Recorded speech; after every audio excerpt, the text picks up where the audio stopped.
Topic है oceans 2022 सम्मेलन। फरवरी 2022 में Indian Institute of Technology Madras Research Park ने National Institute of Ocean Technology के सहयोग से ओशंस 2022 सम्मेलन की मेज़बानी की। विदित हो कि ओशंस 2022 सम्मेलन पहली बार हाइब्रिड मोड में आयोजित किया गया था। इसमें जलवायु परिवर्तन, ग्लोबल वार्मिंग, समुद्री प्रदूषण, माइक्रोप्लास्टिक, मौसम की अनिश्चितता और तटीय कटाव से निपटने जैसे विषयों पर प्रतिनिधियों द्वारा 400 प्रस्तुतियाँ दी गई। 21 फरवरी 2022 से 24 फरवरी 2022 के बीच इस सम्मेलन का आयोजन किया गया, जिसकी थीम थी इंस्पायर, इनोवेटिव, सस्टेन थी। ओशन सम्मेलन वैश्विक समुद्री शोधकर्ताओं का एक द्विवार्षिक कार्यक्रम है जिसे पहली बार भारत में आयोजित किया गया है। सम्मेलन का एजेंडा क्या था? ओशंस 2022 सम्मेलन ने इस बात पर प्रकाश डाला कि कैसे सतत विकास के लिए महासागर विज्ञान का संयुक्त राष्ट्र दशक अक्षय ऊर्जा के माध्यम से जलवायु परिवर्तन के प्रभाव को कम करने के प्रयास कर रहा है। तो ये जो ओशंस 2022 सम्मेलन है, Indian Institute of Technology Madras Research Park ने National Institute of Ocean Technology के सहयोग से ओशन 2022 सम्मेलन की मेज़बानी किया था और इसमें जलवायु परिवर्तन हो गया, ग्लोबल वार्मिंग, समुद्री प्रदूषण, मौसम की अनिश्चितता जैसे विषयों पर 400 प्रस्तुतियाँ दी गई थी। और ये जो 21 फरवरी 2022 से 24 फरवरी 2022 के बीच चला था और इसकी थीम थी इंस्पायर, इनोवेटिव, सस्टेन थी। ओशन सम्मेलन जो है एक द्विवार्षिक कार्यक्रम है, 2 वर्ष में एक बार होता है और इसे पहली बार भारत में आयोजित किया गया था 2022 में, 21 फरवरी से लेकर 24 फरवरी 2022 के बीच में। चलिए आगे देखते हैं। अगला टॉपिक है वन ओशन समिट। 9 फरवरी से 11 फरवरी 2022 के बीच वन ओशन समिट का आयोजन फ्रांस द्वारा संयुक्त राष्ट्र और विश्व बैंक के सहयोग से फ्रांस के ब्रेस्ट शहर में किया गया। कहाँ किया गया? फ्रांस के ब्रेस्ट शहर में किया गया। इस शिखर सम्मेलन के उच्च स्तर को भारत, जर्मनी, यूनाइटेड किंगडम, दक्षिण कोरिया, जापान, कनाडा सहित कई देशों के राष्ट्राध्यक्षों व शासनाध्यक्षों ने संबोधित किया। वन ओशन समिट का आयोजन अंतर्राष्ट्रीय समुदाय को स्वस्थ और सतत समुद्री पारिस्थितिकी तंत्र के समर्थन और संरक्षण के लिए ठोस कार्रवाई करने के लिए प्रेरित करने के उद्देश्य से किया गया। वन ओशन समिट का लक्ष्य क्या था? वन ओशन समिट का लक्ष्य सामुद्रिक मुद्दों पर अंतर्राष्ट्रीय समुदाय की महत्वाकांक्षा के सामूहिक स्तर को ऊपर उठाना है। सम्मेलन के दौरान अवैध रूप से मछली पकड़ने, शिपिंग को डिकार्बोनाइज करने और प्लास्टिक प्रदूषण को कम करने की दिशा में प्रतिबद्धता व्यक्त की गई। उच्च समुद्रों के शासन में सुधार करने और अंतर्राष्ट्रीय वैज्ञानिक अनुसंधान के समन्वय के प्रयासों पर भी ध्यान केंद्रित किया गया। इसमें भारत का रुख क्या था? हाल ही में केंद्रीय पर्यावरण, वन और जलवायु परिवर्तन मंत्रालय ने प्लास्टिक अपशिष्ट प्रबंधन संशोधन नियम 2021 को अधिसूचित किया है। यह नियम सिंगल यूज प्लास्टिक से निर्मित उन विशिष्ट वस्तुओं को प्रतिबंधित करता है जिनकी वर्ष 2022 तक उपयोगिता कम और अपशिष्ट क्षमता बहुत अधिक है। भारत सरकार द्वारा देश की नौसेना को इस साल समुद्र से प्लास्टिक कचरे को साफ करने के लिए 100 जहाज दिवस का योगदान करने का भी निर्देश दिया है। तो वन ओशन समिट टॉपिक हो गया, इसमें समझ लीजिएगा। और फिर से वन ओशन जो समिट है 9 फरवरी से 11 फरवरी के बीच वन ओशन समिट का आयोजन किया गया था, फ्रांस के ब्रेस्ट शहर में हुआ था और इसमें कई देश के शासनाध्यक्षों ने संबोधित किया। इस सम्मेलन को भारत, जर्मनी, यूनाइटेड किंगडम, दक्षिण कोरिया, जापान इत्यादि देशों के राष्ट्राध्यक्षों ने इसमें संबोधन व्यक्त किया। इसका जो उद्देश्य है, वन ओशन समिट का जो उद्देश्य है, अंतर्राष्ट्रीय समुदाय को स्वस्थ और सतत समुद्री पारिस्थितिकी तंत्र के समर्थन और संरक्षण के लिए ठोस कार्रवाई करने के लिए प्रेरित करने के उद्देश्य से किया गया था। इसका उद्देश्य क्या है कि सतत समुद्री पारिस्थितिकी तंत्र बना रहे और सतत समुद्री पारिस्थितिकी तंत्र बनाने में और उसका समर्थन करने और उसका संरक्षण करने के लिए ठोस कार्रवाई निकाला जाए, ठोस कार्रवाई किया जाए। इस उद्देश्य से इसको किया गया था। और इसमें ये भी समझ लीजिए कि सम्मेलन के दौरान अवैध रूप से मछली पकड़ने, शिपिंग को डिकार्बोनाइज करने, प्लास्टिक प्रदूषण को कम करने की दिशा में प्रतिबद्धता भी व्यक्त की गई थी। और इसमें वैज्ञानिक अनुसंधान के समन्वय के प्रयास पर भी ध्यान केंद्रित किया गया था। चलिए अगला है मूवमेंट अगेंस्ट बायोलॉजिकल इनोवेशन।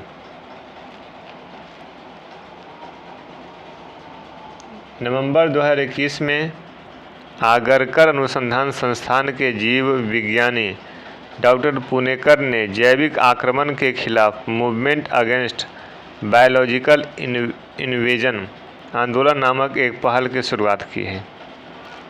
इसका उद्देश्य अप्रिय खरपतवार उन्मूलन की बढ़ती हुई चुनौतियां का सामना करते हुए देसी वनस्पतियों के संरक्षण को बढ़ावा देना है तथा यह एक हरित आंदोलन है जिसका उद्देश्य व्यवस्थित रूप से आक्रामक विदेशी प्रजातियों को जड़ से उखाड़ना है। उल्लेखनीय है कि MBI ने अब तक महाराष्ट्र के विभिन्न हिस्सों के साथ साथ देश भर में सिक्किम जैसे पूर्वोत्तर राज्यों में कई अप्रिय खरपतवार उन्मूलन अभियान चलाए हैं। संगोष्ठियों, कार्यशालाओं, स्लाइड शो, वीडियो टीजर, वृत्तचित्र आदि के माध्यम से यह मंच लोगों को IS के विभिन्न पहलुओं के बारे में साक्षर बनाने में मदद कर रहा है। आक्रामक विदेशी प्रजाति क्या होते हैं? इन्वेसिव एलियन स्पीशीज IAS, जैव विविधता पर कन्वेंशन CBD IS को एक विदेशी प्रजाति के रूप में परिभाषित करता है जिसका परिचय और प्रसार पारिस्थितिकी तंत्र, आवास व प्रजातियों के साथ सामाजिक, सांस्कृतिक, आर्थिक और पर्यावरण और मानव स्वास्थ्य को नुकसान पहुंचाता है। तो यहाँ पे ये समझ लीजिए आक्रामक विदेशी प्रजाति क्या होता है। तो ये जैव विविधता पर कन्वेंशन CBD IS को एक विदेशी प्रजाति के रूप में परिभाषित करता है। यह एक विदेशी प्रजाति के रूप में परिभाषित करता है और इसका जो परिचय है पारिस्थितिकी तंत्र, आवास, प्रजातियों के साथ सामाजिक, सांस्कृतिक, आर्थिक और पर्यावरण और मानव स्वास्थ्य को नुकसान पहुंचाने के रूप में आक्रामक विदेशी प्रजातियों को परिभाषित किया जा रहा है। और तो मूवमेंट अगेंस्ट बायोलॉजिकल इनोवेशन, इसकी शुरुआत किसने की है? डॉक्टर पुणेकर ने किया है। ये आगरकर अनुसंधान संस्थान के जीव विज्ञानी हैं। इन्होंने मूवमेंट अगेंस्ट बायोलॉजिकल इन्वेजन आंदोलन नाम का एक पहल शुरू किया है। इसका जो उद्देश्य है अप्रिय खरपतवार उन्मूलन, जो भी अप्रिय खरपतवार है उसका उन्मूलन कर देना है और व्यवस्थित रूप से आक्रामक प्रजातियों को जड़ से ख़त्म करना है। ठीक है, चलिए आगे देखिए। स्वच्छ महासागर घोषणा पत्र। स्वच्छ महासागर घोषणा पत्र 19 नवंबर 2021 को स्वच्छ महासागर अंतर्राष्ट्रीय विशेषज्ञ समूह ने सतत विकास एवं महासागर विज्ञान के लिए संयुक्त राष्ट्र दशा की गतिविधियों और लक्ष्यों की संक्षिप्त सूची के साथ महासागर घोषणा पत्र प्रस्तुत किया है। स्वच्छ महासागर के लक्ष्य को प्राप्त करने में संयुक्त राष्ट्र की मदद करने के लिए इस समूह ने 2 उद्देश्य निर्धारित किए हैं। 2 उद्देश्य क्या हैं? समुद्र मलबे को 50 से 90% तक कम करना, ग्लोब स्केलिंग और मॉनिटर की हाई-टेक प्रणाली। यह उन चुनौतियों और अवसरों पर प्रकाश डालता है जो महासागर दशक एक स्वच्छ महासागर प्राप्त करने के लिए प्रदान कर सकता है। विशेषज्ञ समूह यह भी रेखांकित करता है कि इस प्रक्रिया का लक्ष्य 2025 के प्रारंभिक लक्ष्यों को पूरा करने के लिए वित्तीय सहायता को परिभाषित करना है और आकर्षित करना होना चाहिए। इसके बाद 2030 के लक्ष्यों का पालन किया जाना चाहिए। 2030 के उद्देश्य क्या हैं? यह वक्तव्य 2030 के लिए उपरोक्त उद्देश्यों पर प्रकाश डालते हुए एक स्वच्छ महासागर के लिए सीधे मार्ग पर प्रकाश डालता है। यह प्रदूषकों के प्रसार और भविष्य के लिए रास्तों की समझ बढ़ाना है। प्रदूषक के शीर्ष प्राथमिकता वाले रूपों को 90% तक कम करना और हटाना है।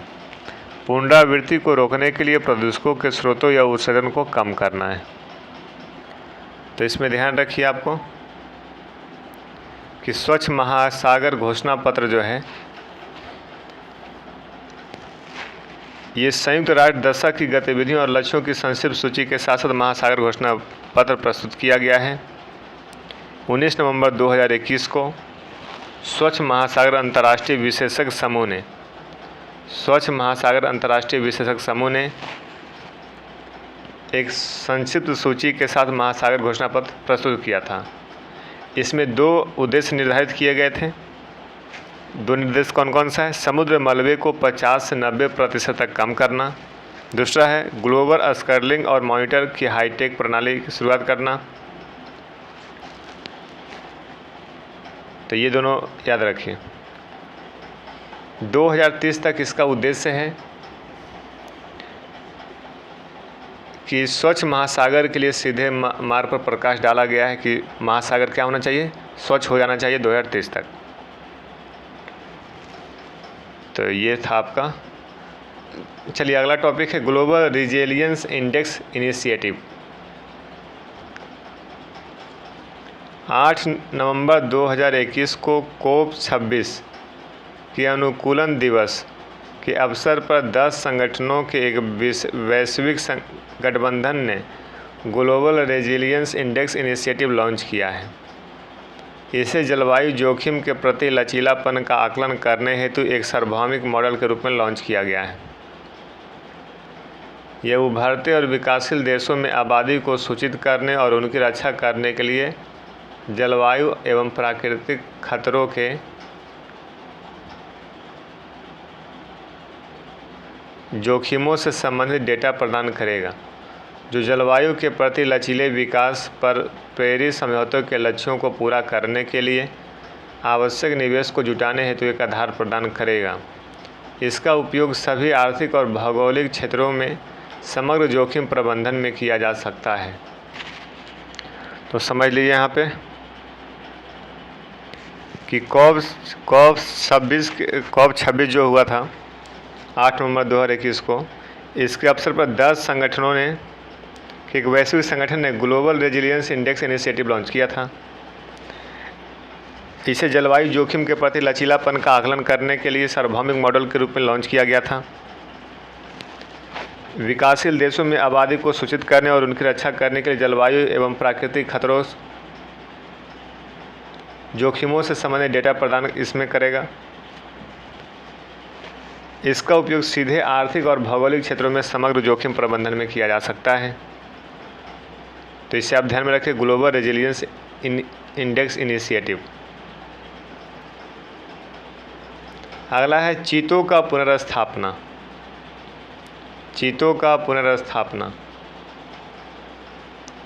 हाल ही में मध्य प्रदेश के कूनो नेशनल पार्क में, क्वेश्चन पूछ सकता है कूनो नेशनल पार्क कहाँ है? तो मध्य प्रदेश में दक्षिण अफ्रीका से लाए गए 20 चीतों का पुनर्स्थापना किया गया।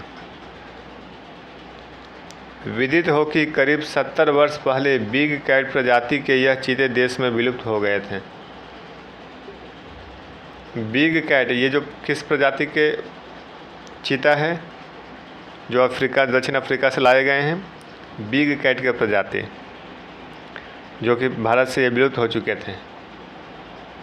उल्लेखनीय है कि इसके साथ ही भारत दुनिया में वन्य जीवों का पहला बड़ा ठिकाना हो जाएगा, जहां बिग कैट प्रजाति के चारों बड़े जानवर यानी बब्बर, शेर, चीता, बाघ और तेंदुआ मिलेंगे। देश में अंतिम चीते की मौत छत्तीसगढ़ में 1947 में हुई थी, याद रखिएगा। जो अंतिम चीता था उसकी मौत हो गई थी छत्तीसगढ़ में 1947 के समय में। उसके बाद 1952 में इसे भारत में विलुप्त घोषित कर दिया गया था, बिग कैट चीता को। भारत के सर्वोच्च न्यायालय ने भी जनवरी 2020 में अफ्रीकी चीतों को भारत में एक उपयुक्त आवास में एक प्रयोग के रूप में पेश करने की मंजूरी दी थी, ताकि यह देखा जा सके कि वे पर्यावरण के अनुकूल हो सकते हैं या नहीं। तो यहाँ पे ये ध्यान रखिए, चीतों का पुनर्स्थापना किया गया। कोनो नेशनल पार्क मध्य प्रदेश में दक्षिण अफ्रीका से लाए गए थे 20 चीता। प्रजाति का नाम क्या है? बिग कैट प्रजाति का चीता था और ये भारत से विलुप्त हो चुका था 1947 में ही। चलिए आगे देखिए, अगला टॉपिक है भारतीय समुद्र के जल स्तर में वृद्धि। नासा के अनुसार ग्लोबल वार्मिंग के कारण अगले 2 से 3 दशकों में भारतीय तटीय क्षेत्रों में समुद्र के स्तर में 0.1 से लेकर 0.3 मीटर की वृद्धि होगी। यह भारत के विशाल तराई क्षेत्रों को जलमग्न कर सकता है। नासा बता रहा है कि ग्लोबल वार्मिंग के कारण अगले 2 से 3 दशक में भारत का जो तट क्षेत्र है उसमें 0.1 से 0.3 मीटर की वृद्धि हो जाएगी और यह भारत के विशाल तराई क्षेत्रों को जलमग्न कर सकता है। इस अवधि के दौरान समुद्र के स्तर में वृद्धि और इसका प्रभाव अन्य तटीय शहरों और बंदरगाहों जैसे कोची, मोरमुगाओ, मुंबई, मंगलुरु, चेन्नई, वाइजैक और पारादीप में अलग अलग डिग्री के अनुभव किया जाएगा। IPCC की रिपोर्ट के अनुसार 2040 तक 12 भारतीय शहर समुद्र के स्तर में वृद्धि होगी और जिसमें भावनगर में 0.14 मीटर, कोची में 0.15 मीटर, मोरमुगाओ, कांडला और ओखा प्रत्येक स्थान पर 0.13 मीटर और मुंबई में इतना मीटर, चेन्नई में 0.10 मीटर शामिल है। मतलब भारत का जो तटीय क्षेत्र है उसमें समुद्र क्षेत्र में हम वृद्धि होगा तो ये सब क्षेत्र जलमग्न हो सकता है।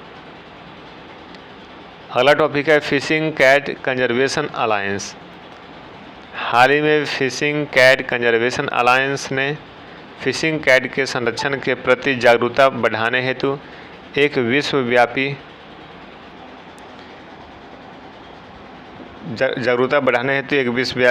अभियान शुरू किया गया है।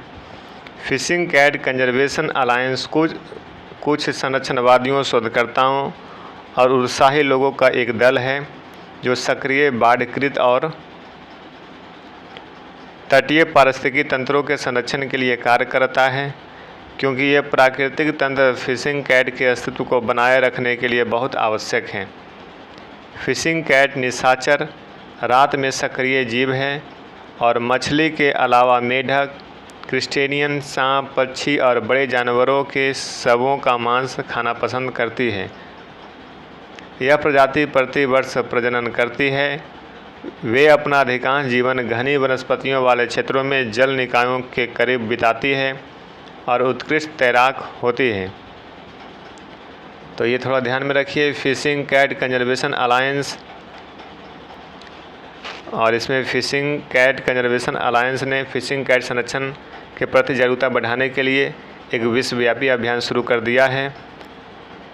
शोधकर्ताओं और उत्साही लोगों का यह एक दल होता है फिशिंग कैट कंजर्वेशन, जो कि संरक्षणवादी होते हैं, शोधकर्ता होते हैं। ये बाढ़कृत और तटीय पारिस्थितिकी तंत्रों के संरक्षण के लिए इन लोग कार्य करते हैं, फिशिंग कैट कंजर्वेशन। ठीक है, फिशिंग कैट जो होते हैं ये निशाचर होते हैं, रात में ये सक्रिय हो जाते हैं। ये जीव फिशिंग कैट जिसका नाम है, ये मछली खाते हैं, मेढक खाते हैं, सांप, पक्षी, जो भी बड़े जानवर हैं उनके सब को मांस खाना ये पसंद करते हैं, जिसका नाम है फिशिंग कैट। और ये जो प्रजाति है प्रतिवर्ष प्रजनन करती है और फिशिंग कैट जीवन भर घनी वनस्पतियों वाले क्षेत्रों में जल निकायों के करीब बिताती है अपना जीवन। चलिए अगला टॉपिक है ग्रीन हाइड्रोजन। अंतर्राष्ट्रीय नवीकरणीय ऊर्जा एजेंसी एरेना IREN के अनुसार वर्ष 2050 तक कुल ऊर्जा मिश्रण में हाइड्रोजन की हिस्सेदारी 12% तक हो जाएगी। अंतर्राष्ट्रीय नवीकरणीय ऊर्जा एजेंसी के अनुसार वर्ष 2050 तक कुल ऊर्जा मिश्रण में हाइड्रोजन की हिस्सेदारी कितनी हो जाएगी? 12% तक। एजेंसी ने यह भी कहा, कौन सा एजेंसी? अंतर्राष्ट्रीय नवीकरणीय ऊर्जा एजेंसी ने यह भी सुझाव दिया कि उपयोग किए जाने वाले इस हाइड्रोजन का लगभग 66% हिस्सा प्राकृतिक गैस के बजाय जल से प्राप्त किया जाना चाहिए। ग्रीन हाइड्रोजन क्या है समझ लीजिए। ग्रीन हाइड्रोजन अक्षय ऊर्जा है, जैसे सौर पवन का उपयोग करके जल के इलेक्ट्रोलिसिस द्वारा निर्मित किया जाता है और इसमें कार्बन फुटप्रिंट कम होता है। ग्रीन हाइड्रोजन जो प्रदूषण कम करता है, कार्बन फुटप्रिंट इसका बहुत कम होता है, ये अक्षय ऊर्जा की तरह होता है। जैसे सौर और पवन ऊर्जा को जल के इलेक्ट्रोलिसिस प्रोसेस से तैयार किया जाता है। इसके तहत विद्युत द्वारा हाइड्रोजन H2O को हाइड्रोजन और ऑक्सीजन O2 में विभाजित किया जाता है। जल को तोड़ा जाता है, हाइड्रोजन और ऑक्सीजन को विभाजित करके ग्रीन हाइड्रोजन बनाया जाता है। दुनिया भर में वर्तमान स्थिति इसका क्या है समझ लीजिए। कुल उत्पादित हाइड्रोजन का 1% से भी कम हिस्सा ग्रीन हाइड्रोजन होता है। इलेक्ट्रोलाइजर के निर्माण और तैनाती को 0.3 गीगावाट के वर्तमान क्षमता से 2050 तक अभूतपूर्व दर से लगभग 5000 गीगावाट तक बढ़ाना आवश्यक है। इसका भारतीय परिदृश्य देखिए। भारत उर्वरक और रिफाइनरियों सहित औद्योगिक क्षेत्रों में अमोनिया और मेथनॉल के उत्पादन हेतु प्रतिवर्ष लगभग 6 मिलियन टन हाइड्रोजन की खपत करता है। उद्योग की बढ़ती मांग और परिवहन एवं बिजली के क्षेत्रों में विस्तार के कारण 2050 तक बढ़कर 28 मिलियन टन हो जा सकता है। वर्ष 2030 तक ग्रीन हाइड्रोजन की लागत हाइड्रोकार्बन ईंधन जैसे कोयला, कच्चा तेल, प्राकृतिक गैस आदि के समान ही हो जाएगा। उत्पादन और बिक्री बढ़ने पर कीमत में कमी और हो जाएगी। यह भी अनुमान लगाया गया है कि भारत की हाइड्रोजन की मांग वर्ष 2050 तक 5 गुना बढ़ जाएगी, जिसमें से 80% ग्रीन हाइड्रोजन होगी। आगे देखिए, ग्रीन हाइड्रोजन का महत्व क्या है, इसको ध्यान से समझ लीजिए। ग्रीन हाइड्रोजन ऊर्जा भारत के राष्ट्रीय रूप से निर्धारित योगदान intended nationally determined contribution INDC लक्ष्य को पूरा करने एवं क्षेत्रीय तथा राष्ट्रीय स्तर पर ऊर्जा सुरक्षा सुनिश्चित करने के लिए महत्वपूर्ण है। ग्रीन हाइड्रोजन ऊर्जा भंडारण के लिए एक विकल्प के रूप में प्रयोग में लाया जा सकता है, जिसका उपयोग भविष्य में नवीकरणीय ऊर्जा के रूप में किया जा सकता है। परिवहन के संदर्भ में शहरी या अंतर्राज्यीय स्तर पर या लंबी दूरी के लिए रेलवे, बड़े जहाज़ों, बसों या ट्रकों आदि में ग्रीन हाइड्रोजन का उपयोग किया जा सकता है। हाइड्रोजन प्रमुख अक्षय स्रोतों के साथ साथ आधारभूत संरचनाओं के लिए भी महत्वपूर्ण साबित हो सकता है। व्यावसायिक रूप से हाइड्रोजन का उपयोग करने के लिए सबसे बड़ी चुनौतियों में से एक ग्रीन हाइड्रोजन का निष्कासन है। हाइड्रोजन निष्कासन की प्रक्रिया बेहद खर्चीली होती है। ठीक है, तो इसको समझ लीजिए फिर से। ग्रीन हाइड्रोजन अंतर्राष्ट्रीय नवीकरणीय ऊर्जा एजेंसी एरिना के अनुसार बताया जा रहा है कि 2050 तक कुल ऊर्जा में हाइड्रोजन की हिस्सेदारी 12% तक हो जाएगी।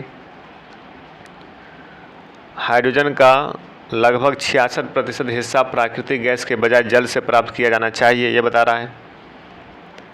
जल में H2O होता है, इसमें हाइड्रोजन और ऑक्सीजन को तोड़ करके ग्रीन हाइड्रोजन तैयार किया जाता है। कुल उत्पादित हाइड्रोजन का 1% से भी कम ग्रीन हाइड्रोजन होता है। ठीक है, और बताया जा रहा है कि 2030 तक ग्रीन हाइड्रोजन की लागत हाइड्रोकार्बन ईंधन जैसे कोयला, कच्चा तेल, प्राकृतिक गैस के समान ही हो जाएगा। उत्पादन और बिक्री पर कीमत में और कमी हो जाएगी ग्रीन हाइड्रोजन का। हाइड्रोजन की मांग वर्ष 2050 तक 5 गुना बढ़ जाएगी, जिससे 80% ग्रीन हाइड्रोजन होगी। ठीक है, इन सारे बातों को आप ध्यान में रखिए। और इसका ग्रीन हाइड्रोजन का महत्व क्या है, तो ग्रीन हाइड्रोजन ऊर्जा भंडारण की एक विकल्प के रूप में प्रयोग में लाया जा सकता है, ऊर्जा भंडारण के रूप में। ये भविष्य में नवीकरणीय ऊर्जा के रूप में इसका प्रयोग किया जा सकता है और इसका उपयोग परिवहन के संदर्भ में अंतर्राज्यीय स्तर पर लंबी दूरी के लिए रेलवे, जहाज, बस, ट्रक आदि में ग्रीन हाइड्रोजन का प्रयोग किया जा सकता है। ठीक है, अगला है प्लास्टिक वैश्विक पारिस्थितिकी प्रभाव। प्लास्टिक वैश्विक पारिस्थितिकी प्रभाव। विश्व आर्थिक मंच के अनुसार पिछले 50 वर्षों में प्लास्टिक के उपयोग में 20 गुना वृद्धि हुई है, जिसके कारण प्लास्टिक एक बड़ी पर्यावरणीय चुनौती है। वर्तमान में सालाना 40 करोड़ टन प्लास्टिक का उत्पादन होता है, लेकिन जैसा कि संयुक्त राष्ट्र ने पाया कि सभी प्लास्टिक कचरे का केवल 9% ही पुनर्नवीकरण किया जा सकता है, बाकी 6.3 बिलियन टन से अधिक को दफन कर दिया जाता है या प्रकृति में फेंक दिया जाता है। विश्व बैंक के अनुसार हर साल 8 मिलियन टन प्लास्टिक कचरा समुद्र में छोड़ा जाता है। भारत में प्लास्टिक केंद्रीय प्रदूषण नियंत्रण बोर्ड CPCB की रिपोर्ट के अनुसार 2018-19 के अनुसार भारत में कुल वार्षिक प्लास्टिक अपशिष्ट उत्पादन 3.3 मिलियन मीट्रिक है। भारत की प्रति व्यक्ति प्लास्टिक खपत 11 किलो से कम है, जो संयुक्त राज्य अमेरिका 109 किलो का लगभग 10वां हिस्सा है। याद रखिए, भारत की जो प्रति व्यक्ति प्लास्टिक खपत 11 किलो से कम है, संयुक्त राज्य अमेरिका में 109 किलो का लगभग 10वां हिस्सा है।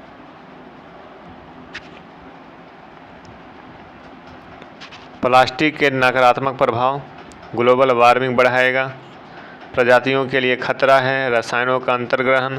प्लास्टिक भूमि पर खतरनाक रसायनों का निक्षालन करता है, जिससे भूमि की गुणवत्ता में गिरावट आती है।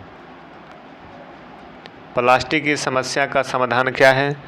तो प्लास्टिक कचरे को कम करने के लिए पुनर्चक्रण सबसे प्रभावी तरीका है। Biodegradable plastic. इन प्लास्टिक को जीवित जीवों, आमतौर पर रोगाणुओं, पानी, कार्बन डाइऑक्साइड और बायोमास की प्रक्रिया से विघटित किया जा सकता है। उपयोग सीमित करें। उदाहरण के लिए 2021 में MOEFCC ने प्लास्टिक अपशिष्ट प्रबंधन संशोधन नियम 2021 को अधिसूचित किया। नियमों का उद्देश्य 2022 तक विशिष्ट एकल उपयोग वाली प्लास्टिक वस्तुओं को प्रतिबंधित करना है, जिनकी अल्प उपयोगिता और उच्च अपशिष्ट क्षमता है। प्लास्टिक से सड़क निर्माण तथा विद्युत उत्पादन जैसी तकनीकों को बढ़ावा देना बेहतर विकल्प हो सकता है। अगला टॉपिक है भारत का पहला वन हेल्थ कंसोर्टियम। जैव प्रौद्योगिकी विभाग ने भारत का पहला वन हेल्थ कंसोर्टियम लॉन्च किया है। किसने लॉन्च किया है? जैव प्रौद्योगिकी विभाग ने। इस कार्यक्रम में भारत में एक नस्ल से दूसरी नस्ल को संक्रमित करने वाले जीवाणु संबंधी वायरल और परजीवी से होने वाले महत्वपूर्ण संक्रमणों की निगरानी करने की परिकल्पना की गई है। इस संघ में DBT, राष्ट्रीय पशु जैविक प्रौद्योगिकी संस्थान हैदराबाद के नेतृत्व में 27 संगठन शामिल हैं। कंसोर्टियम में AIIMS Delhi, AIIMS Jodhpur, IVRI Bareilly, GADVSU Ludhiana आदि शामिल हैं। यह पोस्ट कोविड-19 के बाद भारत सरकार द्वारा शुरू किए गए सबसे बड़े स्वास्थ्य कार्यक्रमों में से एक है। वन हेल्थ की अवधारणा के तहत मनुष्य, पशु, पौधे और पर्यावरण को सभी के स्वास्थ्य को बनाए रखने के लिए एक दूसरे के पूरक माने जाने की आवश्यकता है। ठीक है, अगला है चक्रवात जवाद। टॉपिक है चक्रवात जवाद। 5 दिसंबर 2021 को चक्रवात जवाद उड़ीसा और आंध्र प्रदेश के तट पर टकराया है। विदित हो कि इस चक्रवात में हवाओं की स्पीड लगभग 80 से 100 किलोमीटर प्रति घंटा थी, जिससे तटीय क्षेत्रों में भारी बारिश हुई है। उल्लेखनीय है कि इस तूफान का नाम सऊदी अरब के सुझाव पर जावाद रखा गया है। इस चक्रवात का असर पश्चिम बंगाल, बिहार, झारखंड एवं तेलंगाना में रहा है। चक्रवातों का नामकरण देखिए किस प्रकार से होता है। उष्णकटिबंधीय चक्रवात पर समिति द्वारा 2000 में ओमान के मस्कट में आयोजित हुआ था। WMO-ESCAP ने 27वें सत्र में बंगाल की खाड़ी और अरब सागर में उत्पन्न होने वाले उष्णकटिबंधीय चक्रवातों के नाम देने के लिए सैद्धांतिक तौर पर सहमति जताई गई थी।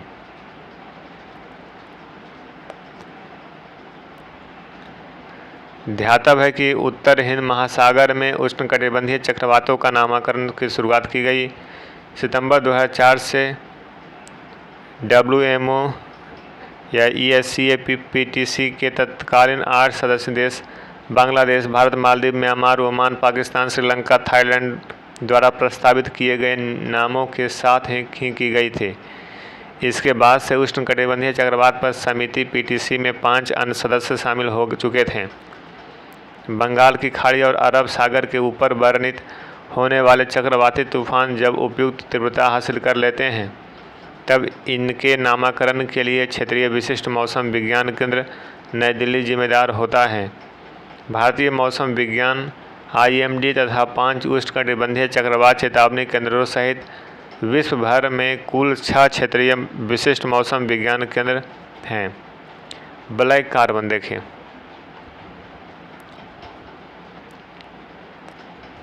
ब्लैक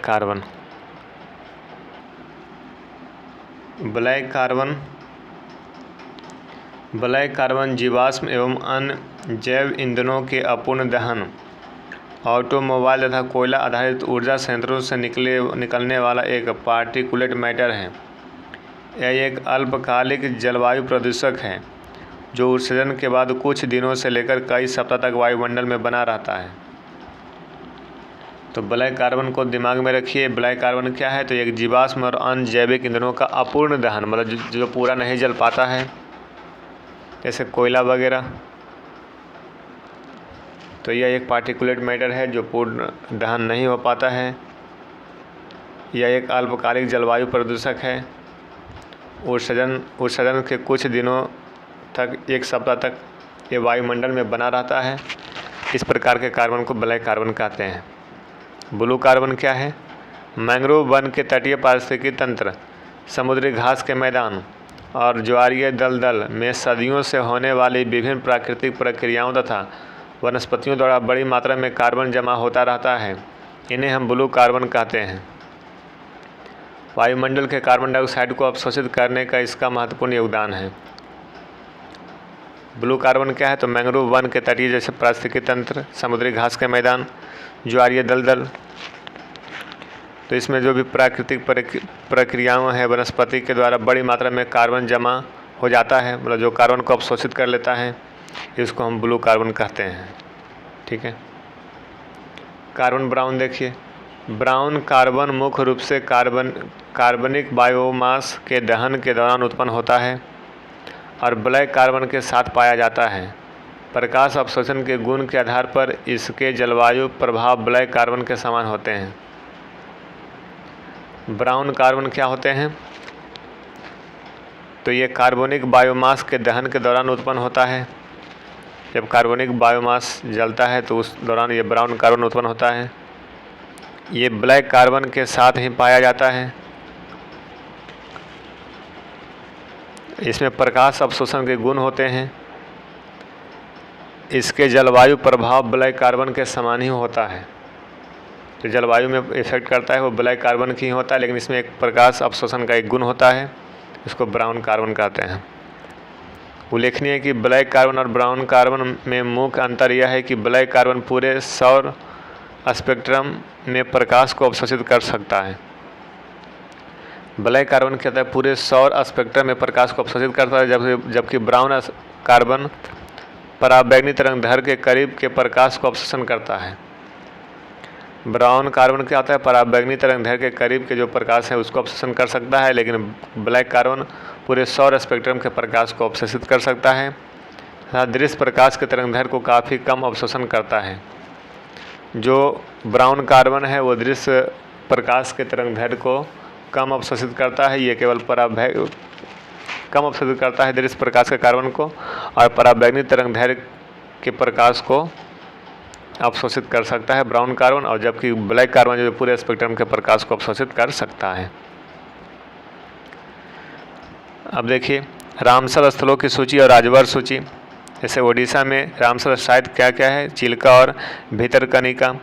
राजस्थान में केवलादेव और संभार। मणिपुर में लोकटक झील। जम्मू और कश्मीर में वुलर झील, हेकेरा वेटलैंड, सुरिनसर मानसर झील। जम्मू कश्मीर में वुलर हो गया, होकेरा वेटलैंड, सुरिनसर मानसर झील पूछ सकता है, ये कहाँ है, जम्मू कश्मीर में। पंजाब में क्या क्या है, तो ये पूरा याद रखिए। हरिके झील, कांजली झील, रोपड़, केशोपुर, मियानी रिजर्व, व्यास संरक्षण रिजर्व, नांगल वन्यजीव अभ्यारण्य सब कहाँ है, पंजाब में। हरियाणा में भिंडवास वन्यजीव अभ्यारण्य। सुल्तानपुर राष्ट्रीय उद्यान कहाँ है, हरियाणा में। सुल्तानपुर राष्ट्रीय उद्यान कहाँ है, हरियाणा में। भिंडवास वन्यजीव अभ्यारण्य कहाँ है, हरियाणा में। कोलेरू झील कहाँ है, आंध्र प्रदेश में। दीपोर बिल कहाँ है, असम में। पोंग डैम झील, चंद्रतान वेटलैंड, रेणुका वेटलैंड, ये तीनों कहाँ है, हिमाचल प्रदेश में। पोंग डैम झील, चंद्रतान वेटलैंड, रेणुका वेटलैंड कहाँ है, हिमाचल प्रदेश में। याद रखिए पोंग, चंद्रतान, रेणुका, हिमाचल प्रदेश में। लद्दाख में क्या है, तोसो मोरी, तोसो कर लेक। तोसो मोरी, तोसो कर लेक लद्दाख में। तोसो मोरी, तोसो कर लेक कहाँ है, लद्दाख में। ठीक है। केरल में क्या है, अष्टमुडी वेटलैंड, सस्तम कोटा झील, वेम्बनाड कोल वेटलैंड, ये सब कहाँ है, तो केरल में। याद रखिएगा अष्टमुडी वेटलैंड, सस्तम कोटा झील, वेम्बनाड कोल वेटलैंड कहाँ है, केरल में। भोज वेटलैंड कहाँ है, मध्य प्रदेश में। मध्य प्रदेश में भोज वेटलैंड कहाँ है, मध्य प्रदेश में। तमिलनाडु पॉइंट कैलीमेरे वन्यजीव एवं पक्षी अभ्यारण्य कहाँ है, तमिलनाडु में। तो भोज वेटलैंड कहाँ है, मध्य प्रदेश में। पॉइंट कैलीमेरी वन्यजीव एवं पक्षी अभ्यारण्य कहाँ है, तमिलनाडु में। पॉइंट कैलीमेरे वन्यजीव एवं पक्षी अभ्यारण्य तमिलनाडु में, कैलीमेरे। ठीक है। पश्चिम बंगाल में क्या है, पूर्व कलकत्ता वेटलैंड्स और सुंदरवन वेटलैंड्स। पश्चिम बंगाल में पूर्व कलकत्ता वेटलैंड, सुंदरवन वेटलैंड कहाँ है, पश्चिम बंगाल में।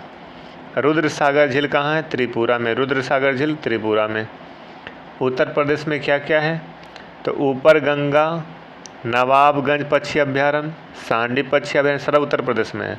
समसर पक्षी अभ्यारण्य, समन पक्षी अभ्यारण्य, पर्वत अगरा अभ्यारण्य, सरसई नावर झील, सुर सरोवर या कीथम झील, हैदरपुर नम झील नम भूमि, बखीरा वन्यजीव अभ्यारण्य गोरखपुर। तो ये सारा कहाँ का है, उत्तर प्रदेश का। तो ध्यान रखिए इसको। गुजरात में क्या है, नाल सरोवर पक्षी अभ्यारण्य गुजरात में, थोल झील अभ्यारण्य गुजरात में, बंधावन वेटलैंड गुजरात में, खिजड़िया पक्षी अभ्यारण्य गुजरात में। महाराष्ट्र में क्या है, नांदूर मध्वेश्वर अभ्यारण्य, नांदूर मध्वेश्वर अभ्यारण्य, लोनार झील, आसन बैराज कहाँ है, महाराष्ट्र में। बिहार में क्या है, कांवर झील या फिर कांवर ताल लेक कहाँ है, बिहार में। अब देखिए रामसर कन्वेंशन।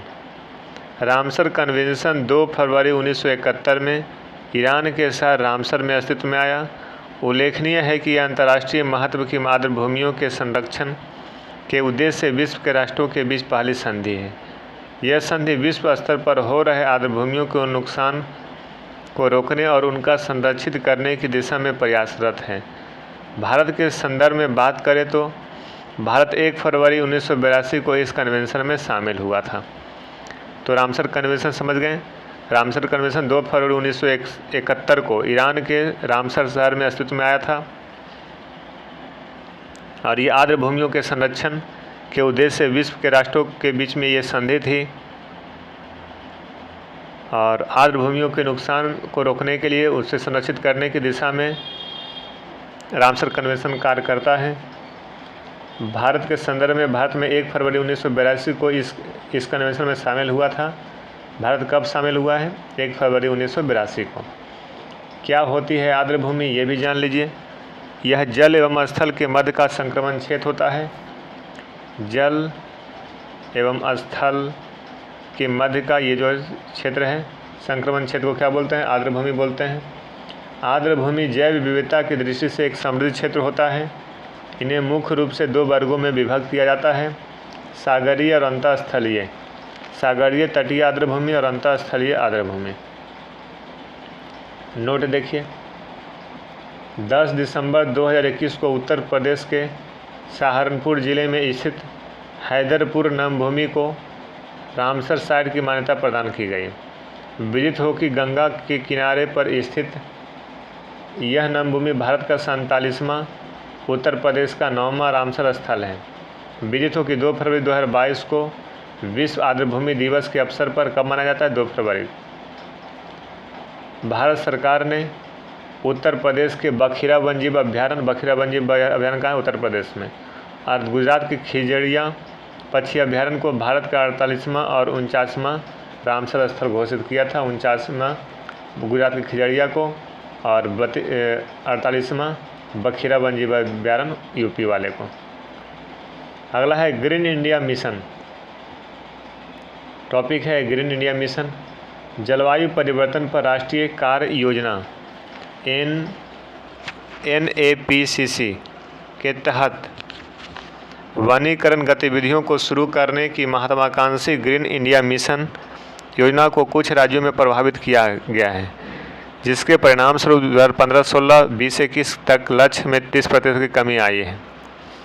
हालांकि मिशन के लिए चुने गए 15 राज्य केंद्र शासित प्रदेशों में 5 ने अपने लक्ष्य को 100% हासिल कर लिया है। पुनः 3 अन्य राज्य पश्चिम बंगाल, पश्चिम हिमाचल प्रदेश और जम्मू कश्मीर अब तक देश में हरित आवरण की गुणवत्ता में सुधार के लिए नहीं लाए पाए गए हैं। पर्यावरण मंत्रालय द्वारा साझा किए गए आंकड़ों से पता चलता है कि मिजोरम, उड़ीसा, पंजाब, कर्नाटक और सिक्किम अपने संबंधित 5 साल के लक्ष्य के 100% तक पहुंच गए हैं, जबकि अन्य ने अलग अलग डिग्री में कमी की सूचना दी है। मंत्रालय के आंकड़ों से पता चलता है कि इन 15 राज्यों केंद्र शासित प्रदेशों ने मिलकर 5 साल की अवधि के दौरान 1,67,151 हेक्टेयर के अपने सामूहिक लक्ष्य के मुकाबले 1,17,507 हेक्टेयर क्षेत्र वन वृक्षों के आवरण में गुणात्मक परिवर्तन लाया है। मंत्रालय ने अब तक इस उद्देश्य के लिए राज्यों केंद्र शासित प्रदेशों को 455 करोड़ रुपये जारी किए हैं।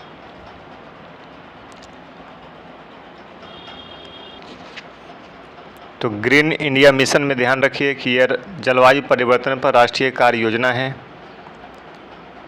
और इसमें इस मिशन के लिए 15 राज्यों केंद्र शासित प्रदेशों को चुने गए थे। उसमें से 5 ने 100% लक्ष्य को अपना हासिल कर लिया है, परंतु 3 राज्य जैसे पश्चिम बंगाल हो गया, हिमाचल प्रदेश हो गया, जम्मू कश्मीर अब तक देश में हरित आवरण की गुणवत्ता में सुधार के लिए नहीं ला पाए, मतलब सुधार नहीं ला पाए हैं। 3 जैसे पश्चिम बंगाल, हिमाचल प्रदेश, जम्मू कश्मीर, जबकि 15 में 5 जो ऐसे राज्य हैं जो 100% लक्ष्य हासिल कर चुके हैं। पर्यावरण मंत्रालय आंकड़ा भी देते हैं। इसके आंकड़ा से पता चलता है जैसे मिजोरम, उड़ीसा, कर्नाटक, सिक्किम अपने संबंधित 5 साल के लक्ष्य में 100% तक पहुंच गए हैं। ठीक है, और बाकी इधर आपका डाटा आंकड़ा दिया हुआ है। अगला है कुनमिंग घोषणा पत्र। हाल ही में चीन में जैव विविधता पर संयुक्त राष्ट्र सम्मेलन UNCBD के लिए जारी 15वें सम्मेलन COP में 100% से अधिक देशों ने कुनमिंग घोषणा पत्र को अंगीकृत किया है। इसका उद्देश्य वर्ष 2020 के पश्चात वैश्विक जैव विविधता ढांचे को प्रभावी बनाना है। घोषणा पत्र की विषय वस्तु। घोषणा का विषय है पारिस्थितिकी सभ्यता पृथ्वी पर सभी जीवों के लिए एक साझा भविष्य का निर्माण करना। याद रखिएगा, घोषणा का विषय क्या है? पारिस्थितिकी सभ्यता पृथ्वी पर सभी जीवों के लिए एक साझा भविष्य का निर्माण करना। कुनमिंग घोषणा पत्र। कुनमिंग घोषणा पत्र से संबंधित मुख्य बिंदु: वर्ष 2020 के पश्चात एक प्रभावी कार्यान्वयन योजना, वर्ष 2010 के आईची लक्ष्य को प्रतिस्थापित करते हुए के विकास के अंगीकार एवं कार्यान्वयन को सुनिश्चित करना है। यह योजना जैव विविधता की वर्तमान क्षति को कम करने और वर्ष 2030 तक जैव विविधता को पुनः प्राप्ति के मार्ग पर लाने के लिए तैयार की जाएगी। निर्णय निर्माण प्रक्रिया में जैव विविधता के संरक्षण और सतत उपयोग को मुख्य धारा में लाना है। मानव स्वास्थ्य के सुधार में संरक्षण के महत्व की पहचान करना है। अधिक संधारणीय और पर्यावरण के अनुकूल आपूर्ति श्रृंखला का निर्माण करना। अपेक्षाकृत निर्धन देशों में संरक्षण के लिए वित्त में वृद्धि करना आदि। अगला है चक्रवात बत्सीराई। चक्रवात बत्सीराई फरवरी 2022 में उष्णकटिबंधीय चक्रवात बत्सीराई मेडागास्कर के तट से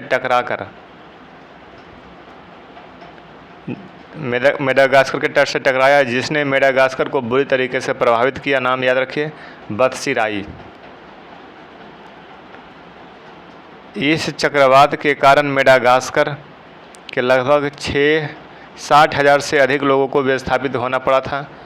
यह एक उष्णकटिबंधीय चक्रवात तेज़ी से घूमने वाला तूफान है, जिसमें निम्न दाब, तेज हवा, एक बंद निम्न स्तरीय वायुमंडल परिसंचरण और गरज के साथ एक सर्पिल व्यवस्था होती है, जिससे भारी तूफान या बारिश होती है। इसमें 60,000 लोगों को प्रतिस्थापित किया गया था। नाम याद रखिए, बत्सीराई कहाँ आया था? मेडागास्कर के तट से टकराया था।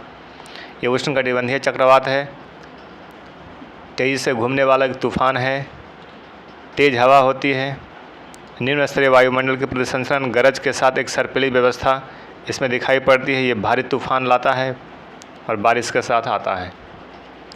अगला है तूफान यूनिस। फरवरी 2022 में लंदन में पहली बार लाल मौसम की चेतावनी दी गई। लंदन में पहली बार लाल मौसम की चेतावनी दी गई थी। विदित हो कि तूफान यूनिस वर्ष 1984 के बाद से यूरोप में सबसे शक्तिशाली तूफानों में से एक था। इसमें हवाओं की रफ्तार 200 मील प्रति घंटे की रही है।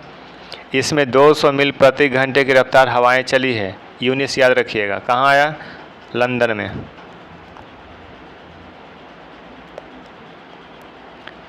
इसने ब्रिटेन में यात्रा को बुरी तरीके से प्रभावित किया था। डोवर व इंग्लिश चैनल बंदरगाह को बंद कर दिया गया। इंग्लैंड और वेल्स को जोड़ने वाली पुल को भी बंद कर दिया गया था। यूनिस स्टॉर्म वर्ष 1987 के ग्रेट स्टॉर्म के समान ही था, जिसने तूफान वाली हवाओं को जन्म दिया था। ये ग्रेट स्टॉर्म की तरह था यूनिस स्टॉर्म, इसने तूफान वाली हवाओं को जन्म दिया। कहाँ आया था? लंदन में। Turtle Survival Alliance. Turtle Survival Alliance हाल ही में असम के एक मंदिर ने मीठे पानी के काले सॉफ्ट सेल कछुओं के संरक्षण के लिए 2 ग्रीन एनजीओ के साथ एक समझौता ज्ञापन एमयू पर हस्ताक्षर किया है। टर्टल सर्वाइवल अलायंस क्या है?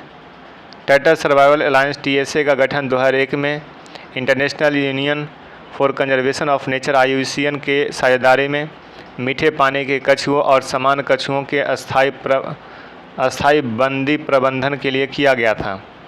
क्या था गठन का कारण? इसका गठन एशियाई कछुआ संकट के मद्देनज़र किया गया। एशियाई कछुओं के संकट को देखते हुए किया गया। एशियाई कछुआ संकट चीनी बाज़ारों में अवैध तरीके से निरंतर कछुआ आपूर्ति से संबंधित है। ठीक है, तो टर्टल सर्वाइवल अलायंस याद रखिएगा। असम के एक मंदिर ने मीठे पानी के काले सॉफ्ट सेल कछुओं के संरक्षण के लिए 2 ग्रीन एनजीओ के साथ एक समझौता ज्ञापन पर हस्ताक्षर किया है। उसका नाम है टर्टल सर्वाइवल अलायंस। किसने किया? असम ने किया। टर्टल सर्वाइवल अलायंस क्या है ये पता चल गया। ये जो टीएसए जो है 2001 में आया था, IUCN के साझेदारी में मीठे पानी के कछुओं और समान कछुओं को अस्थायी प्रबंधन के लिए टर्टल सर्वाइवल अलायंस किया गया था। अभी चर्चा में इसलिए रहा क्योंकि असम के एक मंदिर ने मीठे पानी के काले सॉफ्ट सेल कछुओं के संरक्षण के लिए 2 ग्रीन एनजीओ के साथ समझौता किया है। और इसका ये जो टर्टल सर्वाइवल अलायंस इसका गठन का क्या कारण है? ये एशियाई कछुओं को संकट को मद्देनज़र देखते हुए एशियाई कछुआ संकट चीनी बाज़ारों में अवैध तरीके से निरंतर कछुओं की आपूर्ति से संबंधित है और इसलिए इस पर निगरानी रखने के लिए टर्टल सर्वाइवल अलायंस गठित किया गया। अगला जो टॉपिक है इन्वायरमेंट का टॉपिक ख़त्म होता है। रक्षा प्रतिरक्षा, ठीक है।